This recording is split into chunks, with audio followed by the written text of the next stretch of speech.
There are lots of reasons why organisations choose to get the GenderTick. The main reason is because it's fair and it's the right thing to do for gender equality in the workplace. The GenderTick is an initiative of the YWCA and it was developed in 2018 because we heard from our members that when they were looking for a job in the market, if they were, for example, comparing two companies, they didn't have the information available to be able to evaluate them in terms of their responsiveness to gender in the organisation. So if I'm looking at getting a job and I want to know which organisations have put their money where their mouth is and are paying equal and I have equal opportunity to advance through the organisation, that information is quite hard for me to find. I'll have to go to the annual reports. I might even have to go to the organisation itself to get the information from policies.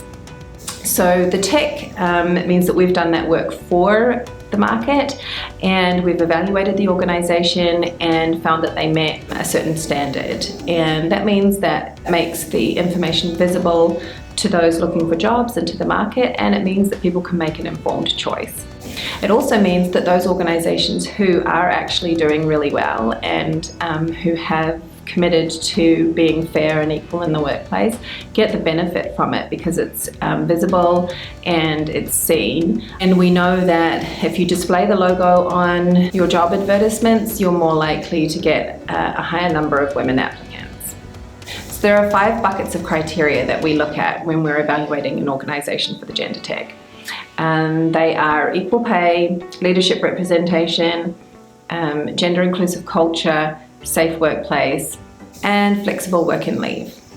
So under each of those criteria are a number of sub-criteria, and you don't have to meet all the criteria to get the tick. If you meet most of the criteria, we will award you the certification on the basis that in the 18 months between the initial evaluation and the review, you get those remaining criteria in place, and we will support you to do that and even put you in touch with organisations who have recently done it and could give you some tips about how it might best be done. So there's 2 criteria that you will have to meet, and that is that you have done the analysis and you know what your pay gap is and you have a reasonable plan in place to remedy any gap that is there. The other criteria that we do require that you meet initially is that you have a time-bound stated target that you report against on a regular basis to achieve at least a 40-60 gender split at leadership and board level if you have a board in your organisation. So the process of sign up is really simple. We at the GenderTick are about outcomes, so we do not evaluate or measure how you get there. We measure only the outcome. So that means that you're able to design an initiative that works best for your organisation, and we hold open the possibility that you might have a better idea about how to get to gender equity in your organisation than we do. So we look forward to hearing from you.